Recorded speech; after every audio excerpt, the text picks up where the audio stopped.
Srimate Ramanujaya Namaha.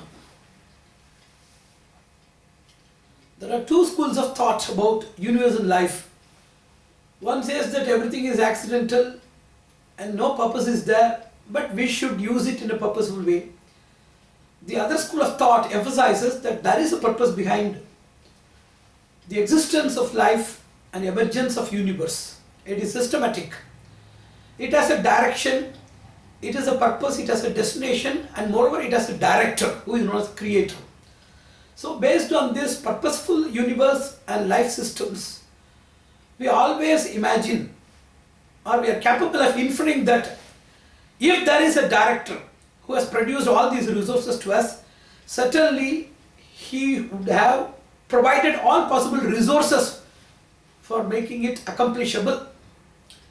For physical existence or nutrition, he has provided numerous resources. Inner resources like innovative spirit, scientific temper, creativity, dexterity, all these things work with the resources outside, by means of which we cultivate food, we develop also our shelters and other things. It is all something physical. Similarly, for our mental development and intellectual development also is provided resources. Similarly, for our spiritual betterment and accomplishment, certainly he should have and he would have provided some basic resources which are inaccessible to human mind and intelligence.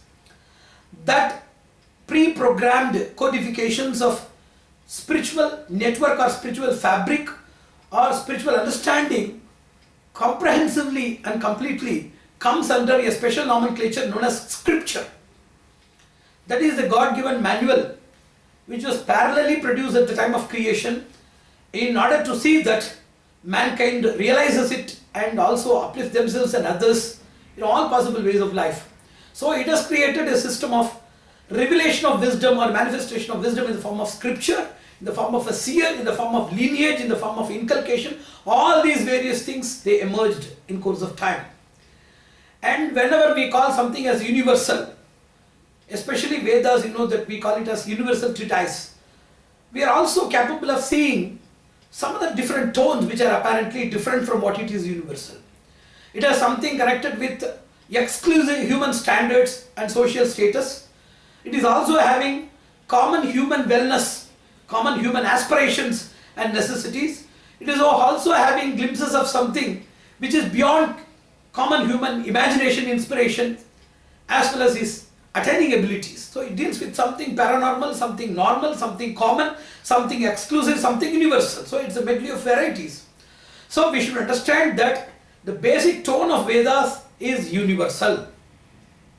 In that universal, exclusive, common, paranormal, all these various phenomena are produced in perfect alignment to see that it is universally productive for all kinds of beings, for all natures and for all sources. So we should understand the main frame of universality and we should align everything else as per the universal tone and universal trend. That is known as real exegesis or hermeneutics of Vedas, how to interpret Vedas and Vedic tone. The message of seers in its real sense. Basically we used to say that the caste system, the system of Varnashrama, that is the basic structure of Vedas, and it is also a big disputable sentiment in the social angles, especially it is being repudiated and agitated by various other sociomorphic conditions and activists or revolutionary people. Basically I want to quote something. The world is naturally full of not only various other things which we call plurality, but it is also having some hierarchy as well as some unavoidable disparities. It is the nature of the world. Based on nature of the person, inclination and circumstances, there are multifold, there are a lot of differences, there are levels and level variations. We cannot deny that. But I am asking you a question, a very simple question. If there are patients in a hospital who is recovered and who is recovering and who is unrecovered, what the doctor will do? The unrecovered person will be treated for recovery, the recovering person will be hazarded for prompt recovery, a recovered person will be guided for maintenance of his health. Similarly, in the different type of mindsets that exist in the world, the different level variations, if somebody is inferior and superior, for some reasons beyond birth, because of the person's nature, because of the person's action, because of the person's characteristic fabric, because of the person's involvement, because of this person's maturity, Even if you brand superiority and inferiority in, that is a digestible components. There are few things indigestible based on a person's poverty, based on a person's inferiority of birth for which he is not the reason or cause. Based on these things which are digestible, even if you accept superiority and inferiority, what we should do as a doctor, as a pathologist, as a soul pathologist or socio-pathologist, what you should do? The inferior people should be elevated. The superior people should maintain their superiority without being lost and see that the superiority is transmitted to the inferior. This is how we should explain the difference between the godly established world's superiority or inferiority cleavages. This is what we used to always say. Kindly understand, somebody told Vedas are hidden, they are not given to the society. Today all Vedas are published with English translation by Grift and by Devi Chand, and also in Hindi by Satwalekar. All Vedic treatises have been published. You go to every slum and hand over the Vedas, ask them to read. You should understand that it is not only, even though we accept that they are prevented from access, esotericism, it should be given to the right person. So there is an overdosage of rigidity which made it totally non-accessible even to the deserving people and desiring people. That is only a dosage error. What I want to say is, even if you are ready to give, unless, you should understand, unless the person is having curiosity or the mental condition to accept Brahman or ultimate reality, the ultimate destination as liberation, cosmic view, unless the person is qualified to that level, will he accept the Vedas even though if you give free of cost? So, it is not only access, it is qualifying the people to use the access. What is the mere access without qualifying the people to get the benefits? Because the mindset means Vedas, they deal with the style of life. Naturally, you should have a particular assembly of thought, your word, your action, your intention, your expression and behavior, your culture, association, everything should be appropriate as per the Vedic culture. So it needs some sort of maturity. All people cannot do that. That is why few people, even if you invite, they will keep distance. They will disagree. They will dispute. They will also deny even if you grant the Vedic benefits. You are telling that I am going to give you liberation. They will deny, I don't want. Because you should understand that it is a mindset. You have to qualify that. That is why the Vedas have a comprehensive coverage and responsibility. They have to deal with four people. Aspirants they have to address. Not only knowledgeable people. Those who are aspirants of knowledge, it should address to them. Those who are skeptics, they should treat them. Those who are opponents, they should pacify them with logical and spiritual sense. And those who are others, the marginalized, unnoticed people, they should embrace them. It's a gradual process. We used to call it as P4. If people are not easily attractable, or if they are not amenable to this level or upgradable to this level, the first tool, first P is prayer. You pray for everything. If you can pray for animals, plants and all other insentient things, why can't you pray for other fellow beings who are tribes or those who are uninterested in Vedic pursuits or Vedic benefits? So prayer brings everybody together. By prayer, if they are qualified, we can make them to be present. So prayer makes the person eligible for participation. Participation for support and patronage for performance and realization of the benefits. So the Vedic duty is not to leave all people or not to embrace all people. Qualify the people for prayer. Let them be in your prayers. Then elevate them. Let them participate gradually. Then let them be getting involvement and let them give you a patronage. Then they can perform and get the benefits of all inner and external exercises with our guidance, under our guidance, with our support and everything. This is the methodology. And one more thing is, Vedas are rigid to people. We should understand Vedas are rigid because of only one reason. We should understand the rigidity of Vedas. If a mother is giving only lactation and not providing any other food, sophisticated food, that is not rigidity or that's not partiality. Normal people, even if you give high-end tools, spiritual tools like contemplation, penance and austerity, they cannot do that. A socio-centric person in the society is not capable of doing that. His time frame and his service will not permit. So they are provided simple tools. We should understand what are the qualities needed for man, what are the benefits needed for man, what are the processes to bring that quality and benefits. There are three things, QBP. In that, Vedas only prevented or showed rigidity in the high-tech or risky processes to the other community. It does not deny the qualities needed for all humans and benefits needed for all humans. Regarding prosperity, welfare, health, progeny, marital life and all these benefits as well as qualities such as simplicity, truth, forgivingness, fraternity, all these things are commonly scattered for entire humanity. Only the high-end process, the risky process are prevented only considering their welfare and immaturity and needed to be qualified nature. And one more thing is isolation. There are three types of solitude: pro-social, asocial and antisocial. If you are just living in a resort inside a forest, not bothering about anybody, you have taken a loan and you are inside a forest, what does it mean? Solitude means asocial, you don't want to be with them, you are not concerned.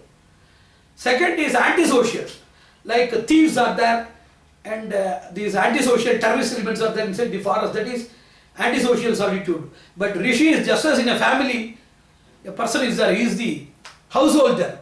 And in order to be free from his mischievous child and domestic disturbances, he is doing a project work in which the family is also a beneficiary of the fruits or earning of the same. So he goes to solitude or in a peaceful place and he works for that. Similarly, rishis, they performed only penance as a pro-social solitude mode, not antisocial and asocial. So they only taught isolation. Isolation means if the society is not understanding you, go to a faraway place from the madding crowd and see that you equip yourself with more knowledge and see that you shower the knowledge and grace to all these people, embrace them later. So it is actually different from this type of isolation there is now. You are isolating those people now. You should be isolated from these people. Now it has created a boomerang in a different way. What is it? Neglecting the people, suppressing the people, exploiting the people, discrimination, enslaving the people. This is what it is happening. It's a wrong route. It is not the Vedic route. You should be away from the people. Why you are torturing the community? If they are not suitable, even if you say, then make your own way to the forest or to a cave or to an oceanic bed or to a river bed or the top of a mountain and look for your own life. Now what we are having is social exploitation and suppression in the name of Vedas, in the name of Vedic superiority or so-called inferiority. So we should not do that. The meaning of Shudra, the low class, the so-called Shudra itself is very, very interesting. Sochate iti Shudraha, Dukkham, Sucham, Dukkham, Tasmata Dravayati iti Shudraha. These are all the two etymological derivations. A person who relieves the people from their grievances by his hard work is known as a Shudra. So that we should understand. So basically you understand the system, the classification system. Unless all people are spiritual, they cannot give any benefit. Unless all people are intelligent, they cannot give any benefit. Unless all people are having some physical work or movement, they cannot give some benefit. The proportional variation is there. For a spiritual person, the physical work is limited. Intelligence and spirituality is more. For a physical labor, certainly you should be also smart and intelligent and you should be also inclined to spirituality. So the proportionality is different. All people are having the same components. In respective proportionality, you are aligning the society for a perfect growth, for a sustainable growth. This is that model. And you should understand that there are four necessities. To acquire, you need one potency. To protect the thing acquired, you need one potency. To preserve a thing protected, that is one more energy, you need that. And to distribute that in servitude, you need one energy.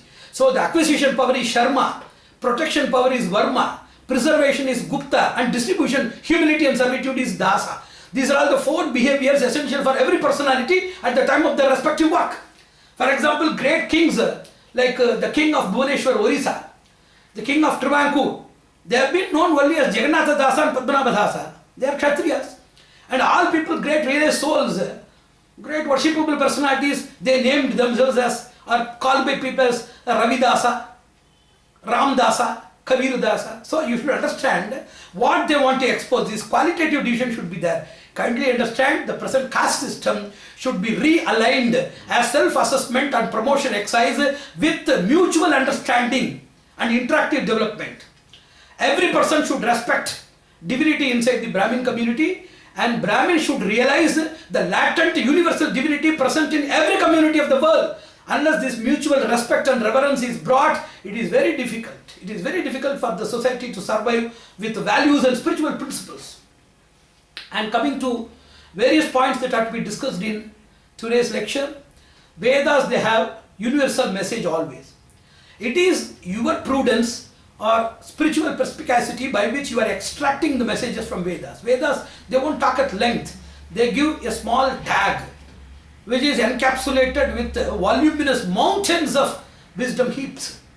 We should try to understand that by means of our self-introspection, austerity, penance and various other spiritual exercises. Basically, whenever you talk about gender, you call in Sanskrit only one thing, that is manusha, mankind or life. Swastir manushebhyaha. What does it mean? It means gender equality. All humans, they should be equally provided all welfare opportunities, activities as well as accomplishments. So what does it mean? It means gender inequality only. Now whatever we are seeing as manusha means mankind. Mankind means man. In a patriarchy society, we think that man means, yes, manusha means it is only masculine gender. It's not so. Manusha Shabda invariably denotes not only the superior species but also all jivas, all entities in time. So it is by Upalakshana Nyaya, when human beings are mentioned, Shamno Astu Dvipade, Sham Chatushpade. All the subspecies of human species, they are all included in the categorization. So welfare should be distributed to all. So it bombards the gender inequality existing now, and we know that for every ritual of not only human progeny but also for transgenerational benefit on future architecture of the entire world and spiritual dynasty, we need the indispensable partnership of good women. So if you commit feticide, then how you are going to do that? It is against that. You know about the representation of various deities in the Vedas, even Rishika seers representing feminine community. Then feticide, how it can be judged? One more interesting thing is, Varadakshana is not Varasya Dakshana, Varaya Dakshana. There are two etymological derivations. Varasya Dakshana, Varadakshana, not Varaya Dakshana. So dowry offered by the groom for the bride family is Varadakshana. It is not extraction from that family, but your contribution or your humble offering to the lordess of fortune who is going to adorn your family hold. So it is entirely different. So kindly understand, Manusha Shabda itself is more than enough to address all human rights issues. Even coming under economic inequality. In the pretext of globalization, what you are globalizing? Diseases like chikungunya, we are globalizing. Your authorities you are expanding in the world, your industrial empires you are expanding, and you are calling globalization. Globalization means globalization of human dignity, human prosperity, liberty, values, their own self-assessment, their own self-empowerment. So without spoiling the indigenous cultures, without spoiling the indigenous industries, without spoiling the nation's sovereignty and dignity, without interfering into individual human realization and absolute nature, you should globalize things. Now globalization is nothing but a pseudonym for your personal marketing skills and personal authoritative influences, unruly influences into the country. Vedas only give the real message of what you call getting inside the entire globe. Vishwa Vyapti is possible only by the Vedic view. So even in that, we have a message. Magritaha kashyas vidhanam. Don't exploit anybody or don't misuse or misappropriate anybody's righteous wealth. His right for wealth is that everybody is having, when they are born, they have their own inbuilt right to access to resources, to opportunities, and for progress in life. Right to live is not to live like a pig or like a cactus tree. It is to live like a human being, perfect or consummate human being. So Magritaha Kashyas Vidhanam is more than enough to make you understand about economic equality, where by charity, by empowerment, by providing opportunity, non-existence of lobby, monopoly, and embraceries, we should establish equality in the society. We should not interfere in equalities. That is what we are developing everything. If you make everything, then people will realize their potentiality. If everybody takes care of himself as well as taken care by other people or promoted by other people, where comes the question of hunger, malnutrition and poverty? They won't come at all. So what we need is, we have to make everything Vishwa Ishwarya, global resources, and we have to share to people. When they are bordered within countries, they don't have instinct to share. These people, they struggle, and these people, they enjoy life. So what we need is a global resource tank should be there, which can be distributed by means of global democratic will. By establishing a global democracy, by establishing a global government, then only we can build things. And because of this overuse, disuse, misuse and less use, various things that we are seeing now, we are seeing shortage of resources, contamination of resources, struggle and war, agony and anguish, death and death-like situation, future genocide opportunities, premature dissolution of the entire world. These are the things that we are seeing. So climate change is one among the evils of our misuse. It is a lesson given by nature and God. It is a penultimate warning. The next warning will be a dissolution of Mahapralaya. It is our duty to see that global warming or various other alert alarm signals should be properly understood, so that water, soil, air, properties and various other resources, agriculture, industries and technologies, soil, water and air, humans and other species, birds, microbes, the plant kingdom, all these people should be perfectly matched for a collective bargaining and collective living. That is the paradigm shift of development, not human development or German development or US development. So what we need is something very, very new. So we need the youth community to get into these revelations and realizations and to work for the Vedic Renaissance. They can do that. They are already intoxicated by various things like cinema, mobile, internet or cyberspace, or by drug, alcohol, various usages are there. Vedas, they pose and place before you a good, positive, totally tenacious intoxication known as divine intoxication. What is divine intoxication? It makes you Brahmananda, Anandam, Brahmano Vidwan, na bibheti kutaschaneti. If the person is engrossed in that supreme bliss, then he is not afraid of anything, he is not bothered about anything. He will trivialize everything else. At the same time, he can bring any form of bliss in the world. Marital bliss, domestic bliss, physical health-wise bliss, then mental satisfaction and complacence, intellectual nectarine and bliss, social bliss, amity, harmony, fraternity. All these various types of bliss in different fractions and fragments can be brought by Brahmananda. Vedas intoxicate with you a supreme bliss formula by means of which we can make everything possible. You can be de-addicted from the so-called notorious and injurious formulae that are widespread in the world. Replace it with positive intoxication. And one more thing, if we are enslaved to fundamental principles, I am enslaved to truth, I am enslaved to justice, I am enslaved to love. This is the slavery that Vedas are advocating to us. If everybody thinks that other person is superior than him, other person is equal than him, and there is only one thing in all, ekatvam anupashyataha.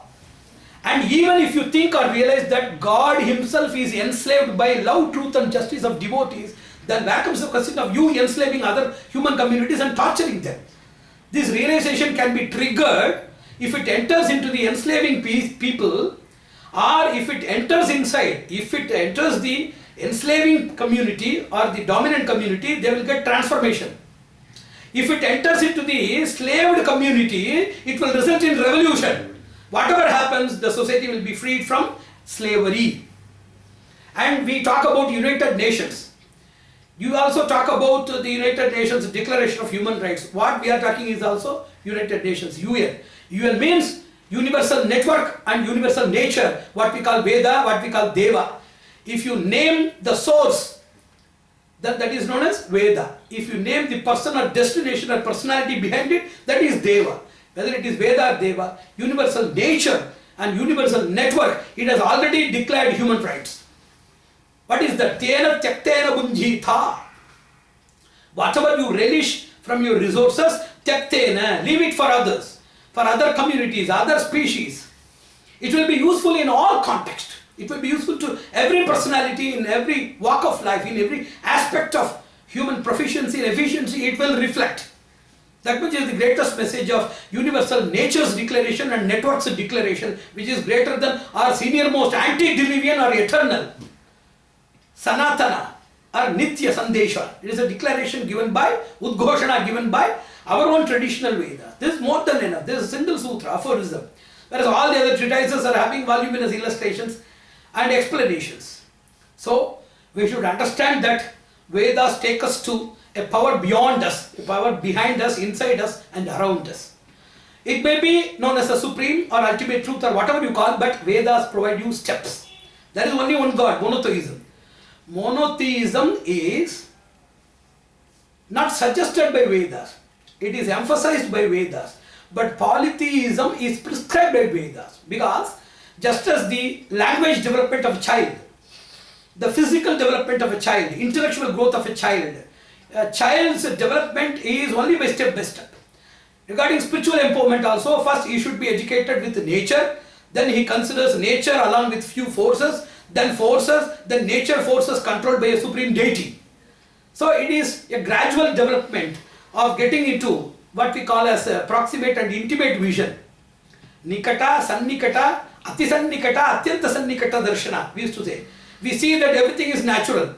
Then we see that there is a great nature or Mahaprakriti or Mula Prakriti comprising everything. Then you are thinking that nature is governed by forces and forces are constrained or governed by some supreme forces. Then you realize that all these things are nothing but components or just chiseled portions or scintillations of that supreme effulgence. That is the process of understanding. We have monotheism, but that is rational monotheism. We allow them to prosper or progress by a piecemeal methodology of understanding and a progressive march by a gradual accession theory. Whereas some other theories are having radical monotheism to immediately absorb into a single commitment. It may be difficult for people. So we have access to nature, to forces, to the supreme. In all ways we can get messages from Vedas. We can talk with nature. We can communicate with forces. We can summon the supreme if we have the Vedic prowess in our tongue, the Vedic supremacy or the reality in our heart, the Vedic wisdom in our action, and the Vedic purpose in our walk of life. Then we can summon anything, we can do anything with that. And what I want to just insist in the epilogue of today's lecture is two major things. You can interpret Vedas in any form, in any scientific thing. But unless you have that scientific temper inside, you cannot see the scientific vision. For example, apple has fallen from a tree. Anybody except Newton would not have thought about what is gravitational force, because he was having that curiosity, that scientific temper to analyze about the reason that has made things to fall. So even in Vedas, everything, even if apple falling has a scientific effect or a theory or a principle or a force in the backside of it, certainly Vedas, from the senior most source of spiritual evolution or intellectual evolution, certainly every sentence or every phrase and syllable has scientific message. But unless you are qualified enough with that realistic temper, many people interpret the science of Vedas with nanotechnology, biomedical engineering, other things. That is more enthusiastic. But realistically, unless you have a positive way of understanding Vedas and interpreting it by means of really proving it with the testimony, with your experience and with your experimentation and demonstration, you should prove it. You can connect any two things with a chamatkara, but we can produce things only by sakshatkara. Vedas are treatises of revelation, not by your smartness or intelligence. So what we need is, we have to possess that realistic scientific temper here. And one more thing is, Vedas can be used in any context. For example, Sangachatbham Sambatadbham is there in Vedas. Sahana Bhavatu Sahano Bhunaktu is there in Vedas. It deals with the unity, mutual understanding. But it is used only in the ceremony of rituals, or it is used for the master and disciple relationship. But it can be attributed to any context. For example, if Arjuna is told Bhagavad Gita by Krishna, it does not mean that it is for Arjuna and it is only for waging war and it is only applicable to the jurisdiction of Kurukshetra. It is applicable everywhere to all people. In all contexts, you have to customize it. Similarly, Vedas need contextualization, institutionalization and customization methodologies. You can use it anywhere. If I say Sahana Bhavatu, that means industrial relations between the management and the industrial people. The subjects and king or ruler. The bureaucracy as well as the judiciary. Judiciary as well as the ruling people or legislative. Understanding relation between the domestic couple, that is the husband and wife, father and children. Like that, in any couplet or in any company, you can use the Sahana Bhavatu. Sangachatbham is also that. We can use it in all contexts. One more thing, if you ask your wife to prepare a feast for 20 people, immediately with a tag, prepare a feast for 20 people, immediately she will do, because she knows, she is a capable executive, experienced executive, she knows what do you mean by a feast. What are the ingredients, what are the recipes, and what is the methodology, what are all the sources needed, how to prepare, how it should be served, for how many people, what is the volume required, everything is known to her.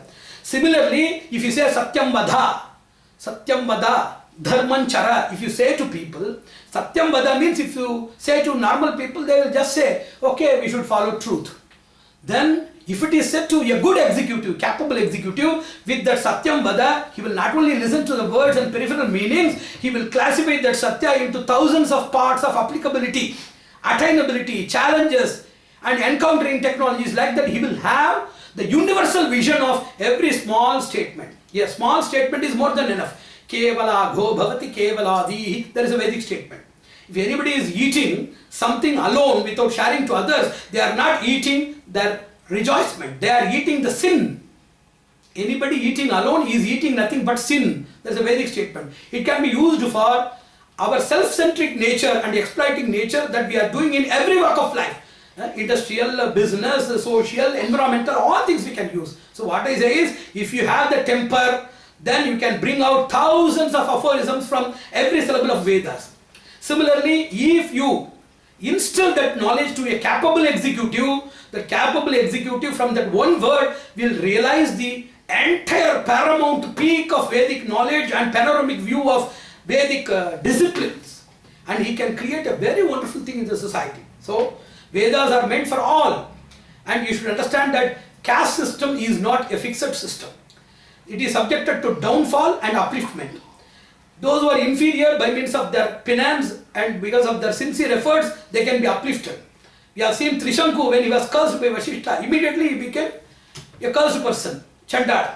At the same time, we have seen that Kaushika, at the same birth, at the same process, he emerged into a great Brahmana. So we are seeing that downfall of people if they are non-practitioners or go against the rule, as well as if they are sincere, associated with good people and realizing people, their upliftment, both these things are assured. The caste is even available, they are not fixed or unconditional, they are based on certain rigid conditions. Those who are in the higher caste, those people are having higher rigidities and highest conditions. It is like these people are walking on a congested road, they are just walking on a rope that is 1000 meters high.